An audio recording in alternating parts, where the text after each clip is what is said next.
Target with PS Parihar channel में आपका स्वागत है। आइए शुरू करते हैं और देख लेते हैं कि आज की इस वीडियो में विद्यार्थी जीवन से संबंधित कौन कौन सी सूचनाएं हैं।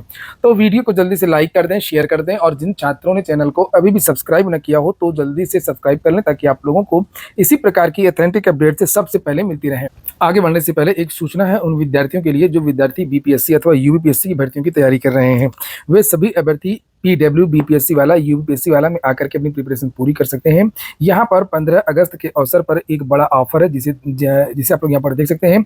बीपीएससी के जितनी भी बैचेज हैं उनमें 83% तक की छूट दे दी गई है और बहुत जल्द ये ऑफर समाप्त होने वाला है। और यहाँ पर आप देख सकते हैं कि कौन कौन से बैचेज चल रहे हैं बीपीएससी के लिए। जैसे सक्षम 71वीं बीपीएससी के लिए है, प्रथम 71वीं बीपीएससी के फाउंडेशन बैच है हिंदी माध्यम के विद्यार्थियों के लिए। इसी तरीके से आक्रोश फास्ट ट्रैक बैच है, इंग्लिश बैच है और ऊर्जा फास्ट ट्रैक बैच की हिंदी मीडियम के विद्यार्थियों के लिए है।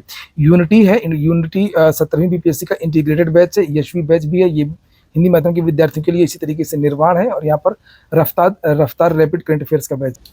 और जो विद्यार्थी यूपीएससी वाले हैं उनके लिए भी भारी छूट दी गई है 80% तक की, ये देखिए। और यहाँ पर अगर बात करें कि यूपीएससी के कौन कौन से बैच, तो यहाँ पर ये देखिए प्रथम 2.0 2025 इनका टारगेट है, हिंदी बैच है। और सक्षम 3.0 ये इंग्लिश बैच है, हिंदी इंग्लिश दोनों के लिए। यूपीएससी 2024 यूनिटी इंटीग्रेटेड बैच है। इसी तरीके से संयुक्त बैच है पीसीएस प्री और आरओ प्री के लिए। एकीकृत प्रीलिम्स टेस्ट सीरीज भी है और 2025 इनका टारगेट है, उनके लिए भी यहाँ पर टेस्ट सीरीज का बैच है। इस तरीके के बहुत सारे बैचेज हैं। इनकी पूरी प्राइस लिस्ट है जिससे आप लोग यहाँ पर देख सकते हैं। जैसे यहाँ पर ये एक बैच आप देख सकते हैं, ऊर्जा फास्ट ट्रैक बैच है 6999 का। इस समय आपको मिल जाएगा केवल 1699 रुपये का। इसी तरीके से सभी बैचेज में ये छूट दी गई है और यहाँ पर आपको सारी चीज़ें मिलती हैं जो प्रिपरेशन करने के लिए आवश्यक होती हैं। Live classes, recorded videos, PDF सामग्री, डाउट क्लियरिंग सेशन वगैरह इत्यादि। और ये जितने भी बैचेज हैं इसमें अगर आप एक कोड लगा देंगे PSP, ये देखिए ये कोड मैंने आपको पहले भी बताया था, PSP 500, ये देखिए ये कोड अगर आप लगा देंगे तो आप लोगों को 500 रुपये की और छूट मिल जाएगी। जैसे ये बैच 899 का, इसमें अगर कोड लगा देंगे तो ये आप लोगों को केवल 399 रुपये का मिल जाएगा और ये वाला 99 का। तो सभी बैचेस की जो लिंक है वो मैंने डिस्क्रिप्शन बॉक्स में दे दिया है, तो आप लोग जाकर के इसे देख सकते हैं, ज्वाइन कर सकते हैं, ऑफर का लाभ ले सकते हैं। पहले तो बात कर लेते हैं स्वतंत्रता दिवस की। प्रयागराज में तो हर्षोल्लास के साथ में स्वतंत्रता दिवस मनाया गया। ये तस्वीरें देख सकते हैं। मैं खुद कई जगह गया, जैसे ये एक इंस्टीट्यूट ऑफ एजुकेशन एक संस्थान है इलाहाबाद विश्वविद्यालय के पास, वहाँ पर शामिल। और इसी तरीके से कई संस्थानों में जो ध्वजारोहण का जो कार्यक्रम है और अन्य जो कार्यक्रम है वो संपन्न हुए। ये निर्णय अकेडमी है, ये अल्लाहपुर में है, यहाँ पर भी बहुत सारे प्रोग्राम हुए, यहाँ पर भी मैं गया। और जाने का उद्देश्य ये था कि छात्रों से मिलना जुलना भी था। यहाँ पर देख सकते हैं बहुत सारे छात्र भी आज आए थे। छात्रों से कई मुद्दों पर चर्चा भी। भारत दौलत पार्क में भी बहुत सारे बेरोजगार इकट्ठे हुए, उनसे भी चर्चाएं हुई। ये अल्फ्रेड पार्क जिसे पहले कहते थे, अब शहीद चंद्रशेखर आज़ाद पार्क, यहाँ ये आप लोग वहाँ की तस्वीरें देख सकते हैं। बहुत भीड़ रही यहाँ पर। आप लोग अपने शहर के बारे में बताएं कि आप लोगों ने किस तरीके से मनाया, कहीं घूमने निकले थे कि नहीं निकले थे। चूँकि स्वतंत्रता दिवस का अवसर था इसलिए शहीदों को याद करना ही था, इसलिए खास तौर से ये उद्देश्य था मेरा चंद्रशेखर आज़ाद पार्क जाना। तो देखा तो यहाँ पर बहुत सारी भीड़ थी। ये देखिए आप लोग, बहुत लोग माल्यार्पण कर रहे थे, नमन कर रहे थे। इसके बाद ये इलाहाबाद हाई कोर्ट है, इलाहाबाद हाई कोर्ट में भी स्वतंत्रता दिवस मनाया गया। ये देखिए आप लोग तस्वीरें यहाँ की। पूरे नगर में लोग मोटर बाइक से, कार से इस तरीके से झंडे लगा करके घूम रहे थे। ये देखिए तस्वीरें। ये तो आपके यहाँ भी हुआ होगा, निश्चित तौर पर हुआ होगा पूरे देश में। चलिए अब ये देखिए एक बच्चे को। अब हम लोग बात करते हैं भर्तियों की। शुरू करते हैं, बात कर लेते हैं। सबसे पहले राजकीय प्राथमिक और उच्च प्राथमिक विद्यालयों में रिक्त पदों का विवरण मांगा गया है। ये देख सकते हैं, ये पत्र 14 अगस्त का है। और अपर शिक्षा निदेशक बेसिक शिक्षा नियुक्ति 2 अनुभाग शिक्षा निदेशालय उत्तर प्रदेश प्रयागराज, समस्त मंडलीय सहायक शिक्षा निदेशक बेसिक उत्तर प्रदेश, प्रदेश के राजकीय जूनियर हाई स्कूलों एवं राजकीय प्राथमिक विद्यालयों के संबंध में सूचना उपलब्ध कराने विषयक। और लिखा कि उपयुक्त विषय के संबंध में आपको निर्देशित किया जाता है कि अपने मंडल के राजकीय जूनियर हाई स्कूलों एवं राजकीय प्राथमिक विद्यालयों के संबंध में निम्नलिखित प्रारूप पर सूचना पत्र प्राप्ति के 1 सप्ताह के भीतर संकलित करके ईमेल आईडी के माध्यम से उपलब्ध कराया जाना सुनिश्चित करें। तो 1 सप्ताह के अंदर जो प्रश्न पूछा गया है एक निश्चित प्रारूप पर, उसका जवाब यहाँ पर भेजना है। अब पूछा क्या गया है वो मैं आपको दिखाता हूँ। तो उसको लेकर के एक प्रारूप है, प्रारूप का खा व गा। ये एक प्रारूप है जिसमें जनपद का, किस जनपद का विद्यालय है, उसका मंडल क्या, विद्यालय का नाम क्या है, विद्यालय की श्रेणी क्या, विद्यालय प्राथमिक है या जूनियर है, विद्यालय बालकों का है या बालिकाओं का है, विद्यालय संचालित है या बंद है, विद्यालय संचालित न होने का कारण क्या है, और इसमें बालक का विवरण देना है, बालिका का देना है। इस तरीके से अलग अलग क्लास का यहाँ पर ही देना है। और उसके बाद में ये बताना है कि इसमें शिक्षक कितने हैं, 19 नंबर कॉलम में, 20 नंबर कॉलम में और 21 नंबर कॉलम में। तो ये डिटेल मांगी गई है। अब देखने वाली बात होगी आखिरकार क्या होता है। नई भर्ती आती है इन विद्यालयों में या समायोजन होता है इनका जो भी चीज़ें हैं, और ये एक दूसरा उसी का एक दूसरा प्रारूप है जिसमें भी इसी तरीके से लिखा प्रदेश के राजकीय जूनियर हाई स्कूलों और राजकीय प्राथमिक विद्यालय, तो बहुत सारे राजकीय प्राइमरी स्कूल होते हैं और बहुत सारे जो राजकीय जूनियर हाई स्कूल भी होते हैं, कई प्रकार के स्कूल होते हैं।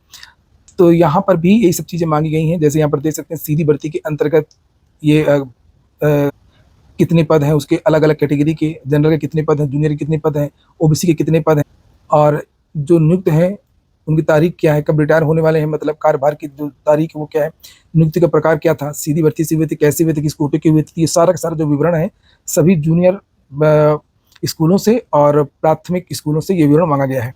आप लोग वीडियो को लाइक जरूर कर दें, आप भूल जाते हैं वीडियो को लाइक करना, और जो छात्र शेयर कर सकते हैं तो वो लोग वीडियो को शेयर भी कर दिया करें विभिन्न फेसबुक ग्रुप में, व्हाट्सएप ग्रुप इत्यादि में।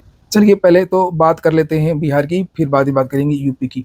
बिहार में 2025 चुनाव से पहले 12 लाख नौकरियां देंगे नीतीश कुमार। बिहार के सीएम ने गांधी मैदान में तिरंगा फहराने के बाद कहा। बिहार के मुख्यमंत्री नीतीश कुमार ने गुरुवार को कहा कि राज्य की एनडीए सरकार ने अब अगले साल तक युवाओं को 12 लाख सरकारी नौकरियां देने का लक्ष्य रखा है। कुमार ने गांधी मैदान में तिरंगा फहराया। अपने संबोधन में कहा कि बिहार उच्च वृद्धि दर और विकास के साथ आगे बढ़ रहा है। ये आने वाले वर्षों में समावेशी विकास के साथ आगे बढ़ेगा। पहले हमने अपने युवाओं को 10 लाख सरकारी नौकरी देने का वादा किया था, लेकिन अब हमारी सरकार 2025 के विधानसभा चुनाव से पहले युवाओं को 12 लाख सरकारी नौकरियां देने का नया लक्ष्य तय किया है। तो बिहार में अगले साल चुनाव है और चुनावों के पहले पहले ये भर्तियों की घोषणा इन्होंने की है। भर्तियां कुछ हुई भी हैं, काफी भर्तियां हुई हैं बिहार में। नीचे यहाँ पर लिखा है कि मुख्यमंत्री ने कहा राज्य सरकार इस दिशा में काम कर रही है, और यही सब बातें यहाँ पर लिखी हैं। अब बात कर लेते हैं उत्तर प्रदेश के मुख्यमंत्री की। और जो नीतीश कुमार थे वो तो सरकारी नौकरियों की बात कर रहे थे, लेकिन उत्तर प्रदेश के जो मुख्यमंत्री हैं देखिए उन्होंने क्या कहा। मुख्यमंत्री योगी आदित्यनाथ 78वें स्वाधीनता दिवस पर विधान भवन के समक्ष ध्वजारोहण के बाद युवाओं के लिए मुख्यमंत्री युवा उद्यमी विकास अभियान योजना की घोषणा करते हुए कहा कि प्रदेश का युवा प्रतिभाशाली और ऊर्जा से भरपूर है। इस योजना के जरिए 10 लाख युवाओं को रोजगार और स्वरोजगार से जोड़ा जाएगा। युवाओं को 10 लाख एमएसएमई इकाइयों के गठन के लिए सरकार आर्थिक सहयोग करेगी और इसके माध्यम से 50 लाख रोजगार सृजित होंगे। नीचे उन्होंने कहा है कि प्रदेश में अब तक हुए निवेश से 1 करोड़ 62 लाख से अधिक युवाओं को रोजगार मिला है। केंद्र और राज्य सरकार की योजनाओं को अपनाकर 62 लाख युवाओं को स्वरोजगार जोड़ने में मदद मिली है। हमने 7 वर्ष में 6.5 लाख से अधिक युवाओं को सरकारी नौकरी प्रदान की है। स्टार्टअप फंड की भी स्थापना की गई है। युवाओं को 2 करोड़ स्मार्टफोन और टैबलेट दिए जा रहे हैं। यही सब बातें कहा है उन्होंने कि हर जनपद में विश्वविद्यालय बना रहे हैं, और कोई भी सरकारी नौकरियों को लेकर के, शिक्षा सेवा चयन आयोग को लेकर के इन्होंने कोई बात नहीं की है। बस एक बार फिर से पुरानी भर्ती को लेकर के रिपीट किया कि हमने 7 वर्ष में 6.5 लाख युवाओं को सरकारी नौकरी प्रदान की है। तो सरकारी नौकरी के जो शब्द का जो प्रयोग हुआ है, इसका प्रयोग पुरानी भर्तियों को लेकर के हुआ है। नई भर्तियों को लेकर के केवल स्मार्टफोन, कौशल उद्यमी योजना और 50 लाख लोगों को निवेश के माध्यम से रोजगार, इस तरीके की बातें यहाँ पर लिखी हैं। इससे जो युवा है वो काफी हताश है, निराश है। उनको भी उम्मीद थी कि शायद मुख्यमंत्री स्वतंत्रता दिवस के अवसर पर जिस तरीके से बहुत सारी घोषणाएं योजनाएं के बारे में जानकारियां दे रहे, तो हो सकता है कि सरकारी नौकरियों के बारे में भी बोले, लेकिन उन्होंने ऐसा कुछ भी नहीं बोला।